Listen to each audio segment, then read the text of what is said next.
बोया बीज बबूल का तो आम कहाँ से होए। ये मुहावरा इस वक्त पाकिस्तान के लिए एकदम सही बैठ रहा है। नमस्कार, वेलकम बैक। पता चला है कल पाकिस्तान ने अफगानिस्तान के पकटीका और खोस्ट प्रोविंस पे एयर स्ट्राइक कर दी। मारने तो गए थे टीटीपी के टेररिस्ट को और मार के आ गए 8 बेगुनाह सिविलियंस को, जिसमें मोस्टली औरतें और बच्चे थे। आप सोच रहे होंगे जो खुद आतंकवादी पैदा करते हैं उनके लिए भी क्या अलग से आतंकवादी होते हैं? जी हाँ, टीटीपी यानी कि तहरीक तालिबान पाकिस्तान एक ऐसा टेररिस्ट ग्रुप है जो पाकिस्तान में एक्टिव है। अगर इनकी ओरिजिन की बात करें तो ये लोग अफगानिस्तान से लगे बॉर्डर एरिया और वजीरिस्तान प्रोविंस के ट्राइबल कम्युनिटीज से आते हैं। पाकिस्तानी आर्मी के जुल्मों का शिकार हैं और पाकिस्तान गवर्नमेंट के अगेंस्ट काम करते हैं। ये लोग अफगानिस्तान के तालिबान से खुद को जोड़ते हैं, इसलिए इनको तालिबान का सपोर्ट है और इसीलिए इनको पाकिस्तान तालिबान भी कहा जाता है। पाकिस्तान के अंदर आए दिन ये लोग टेरर अटैक्स करते रहते हैं, जिसमें आम लोगों की ही जाने जाती हैं। 2014 में पेशावर में आर्मी स्कूल पे इनका अटैक अब तक का सबसे बड़ा अटैक है, जिसमें 150 लोग मारे गए थे और जिनमें 134 सिर्फ बच्चे ही थे। देखिए, भारत हो या पाकिस्तान, जब भी कोई टेरर अटैक होता है तो उसमें नुकसान आम लोगों का ही होता है। भारत ने हमेशा से ही टेररिज्म के खिलाफ आवाज उठाई है, फिर चाहे वो भारत के अंदर हो या भारत के बाहर। पर पाकिस्तान के साथ ऐसा नहीं है। इनके लिए there is a difference between good terrorism and bad terrorism. 2018 में ये गुड टेररिज्म बैड टेररिज्म वाला फ्रेज पाकिस्तान के ही एक स्टेटमेंट से पॉपुलर हुआ था। But boss, terrorism is always bad और भारत ने हमेशा यही कहा है। अब थोड़ा प्रेजेंट सिचुएशन को समझते हैं। सबसे पहला सवाल,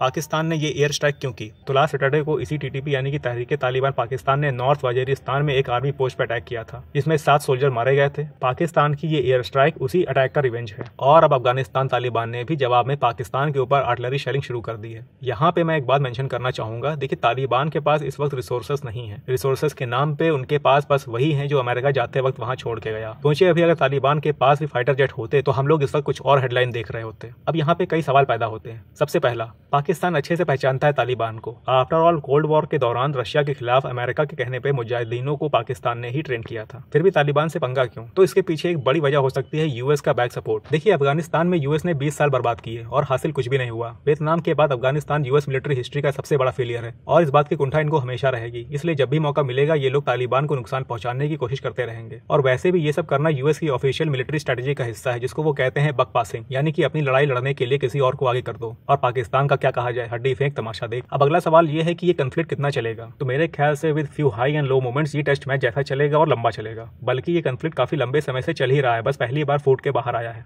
और finally what India has to gain in this. देखिए, सबसे पहले तो मैं ये बताना चाहूंगा कि भारत के अंदर टेरर एक्टिविटीज काफी लंबे समय से नहीं हो पा रही हैं। ऐसा नहीं है कि लोग करना नहीं चाहते हैं, पर हमारी डिफेंस इतनी स्ट्रांग हो चुकी है कि ये चाहकर भी कर नहीं पा रहे हैं। और अब जब ये लोग तालिबान से ओपनली इन्वॉल्व होते दिख रहे हैं तो इनकी एनर्जी और रिसोर्सेज उधर डाइवर्ट हो जाएंगी। अब हाफिज सईद जैसे लोग आपको भारत के खिलाफ नहीं बल्कि तालिबान के खिलाफ जहर उगलते नजर आएंगे। और इसके अलावा अब हम भारत और तालिबान के एंगेजमेंट्स को बढ़ते हुए देखेंगे। अभी रिसेंटली 7 मार्च को इंडिया का एक हाई लेवल डेलीगेशन तालिबान से मिला, जहां इकोनॉमिक और पॉलिटिकल कोऑपरेशन पर चर्चाएं हुई। देखिए, अफगानिस्तान के अंदर इंडिया की इमेज बहुत अच्छी है, खासकर ह्यूमैनिटेरियन असिस्टेंस और डेवलपमेंट प्रोजेक्ट्स को लेकर। पार्लियामेंट बिल्डिंग, सलमा डैम, हजारों स्कूल, कॉलेज और हॉस्पिटल्स के साथ साथ लाखों टन अनाज। अभी तालिबान के टेक ओवर के बाद भी भारत की तरफ से कोविड के टाइम पे 20,000 टन गेहूं भेजा गया, जिसको पाकिस्तान ने अपने यहाँ से जाने नहीं दिया। इसके बाद हमें ईरान वाला लंबा रूट लेना पड़ा और ये बात भी तालिबान के जहन में है। मैं आपको बता दूं कि प्रेजेंट सिनेरियो में तालिबान के साथ अच्छे संबंध भारत के इंटरेस्ट में है, क्योंकि भारत तालिबान को पाकिस्तान ओरिजिनेटेड टेररिज्म के खिलाफ सेफ्टी वॉल के जैसे यूज कर सकता है। In fact Taliban candidate China as well. अब चाइना का एंगल आ ही गया है तो एक बात मैं और मेंशन करना चाहूंगा। चाइना लंबे समय से चाह रहा था कि सीपीईसी यानी कि चाइना पाकिस्तान इकोनॉमिक कॉरिडोर से अफगानिस्तान भी जुड़ जाए, ताकि सीपीईसी की पोजीशन और मजबूत हो सके। इस चाइना पाकिस्तान इकोनॉमिक कॉरिडोर के बारे में आपको थोड़ा बता दूं, चाइना का बेल्ट एंड रोड इनिशिएटिव के अंदर ये आता है, जो चाइना को स्टेट और मलक्का को बाईपास करने में हेल्प करेगा। पर ये भारत पाकिस्तान के डिस्प्यूटेड रीजन गिलगित बल्तिस्तान से होकर निकलता है, इसीलिए चाइना तालिबान को इसमें शामिल करना चाह रहा था। पर अब तालिबान और पाकिस्तान के कॉन्फ्लिक्ट के बाद चाइना का ये सपना सपना ही रह जाएगा और भारत तालिबान के साथ अपने रिश्तों को इसी चाइना पाकिस्तान इकोनॉमिक कॉरिडोर के रिस्पेक्ट में अपने फेवर में यूज कर सकता है। खैर, इस पे फिर कभी चर्चा करेंगे। सो आई होप आपको ये एनालिसिस पसंद आया होगा। मिलते हैं फिर किसी और चर्चा पे, तब तक के लिए जय हिंद।